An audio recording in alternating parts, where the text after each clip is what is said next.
هلا بالقلب والروح، هلا بالعمر والفؤاد، هلا بالنبض ما نجاريش بعده.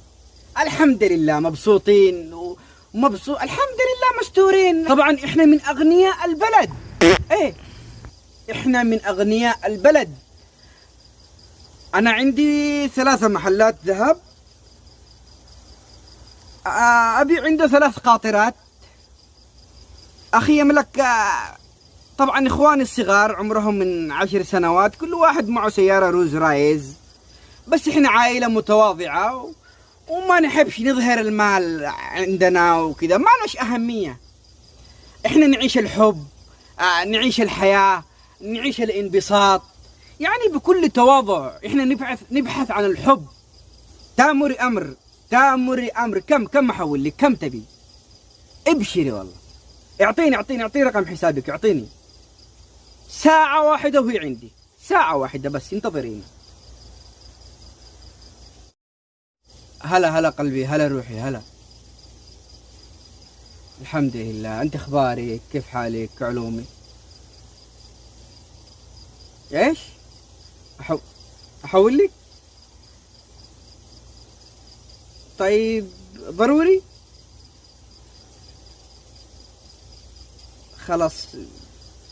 خلاص بحاول ادبر نفسي. حاضر ابشري، ما تاخذي بخاطرك شيء. ابشري. احول؟ اسمعينا يا بنت الحلال، كذا من الاخير. انا فقير ابن فقير، ما معيش ولا قوت يومي. كل الذي املكه قد بعته وجبت لك كل ضماري مع باقي البوكسر حقي، ابيعه واجيب لك قيمته بس. حتى الفليلة قد هي مقطعة يعني مع باقي. خلاص انتهينا.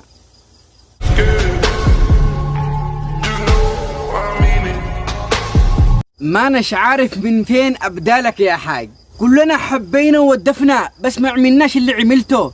تصل لمرحلة انك تبيع كل ما تملك وتتسلف عشان تسافر تتزوجها، فضيحة بحد ذاته. أبونا الشاب هذا تعرف على بنت يمنية ساكنة في مصر، تعرف عليها عبر مواقع التواصل. المهم صاحبنا كان يترمسس زيادة، وظل الحب ينبت ويزهر حتى أخذ على قفاه، حتى إنه قرر يبيع كل ما يملك ويتسلف ويسافر لها. وبمجرد وصوله مطار القاهرة عملت له حظر، وظل عالق في مطار القاهرة مدة تزيد عن 5 أيام، حتى وصل لمرحلة إنه لا يملك قيمة تذكرة العودة.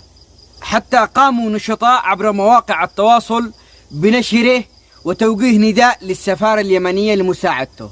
طبعا يابه أنا لو كان عندي قيمة التذكرة والله العظيم لساعدك، لكن أنا مثلك طفران. عندي وقفتين بهذا الموضوع. الأولى، بعمرك هذا المفروض تكون أكثر رزانة وعقلانية. إحنا الشباب لو غلطنا قد نقول أول حب سيطر علينا وأحسسنا معاه بالأمان المجهول لجهلنا ولعمرنا ولقلة خبرتنا بالحياة. لكن أنت ما شاء الله عمرك بال70 واخذ تجارب الحياة كلها، تعرف النصاب من المحتال، من السارق، من الطيب، من الإيجابي، تعرف كل أنواع الناس. حتى وإن كانت مواقع التواصل جديدة عليك، أنت واخذ تجارب الحياة كلها 70 سنة، تعرف من الصالح من البطال. ثانيا، قيمة التذكرة لين مصر، وخاصة مع طيران اليمنية بحق تذكرة الطيران. أنت عارف إنك تقدر تجيب عروسة باليمن جاهزة مجهزة، حتى شندلك هي مع سريرها، مع بخورها، مع عطورها، مع ملابسها، بيجيبوا لك كل حاجة بحق قيمة تذكرة الطيران بس. لكن أنت مو عاجبك البلدي، تشتي بلدي متمدن. تذكر الشايب اللي راح يعتمر أو راح يحج لأنه باع بيته عشان يزور بيت الله؟ شوف التعويض اللي حصل له. وأنت بعت كل ما تملك علشان تسافر تتزوج.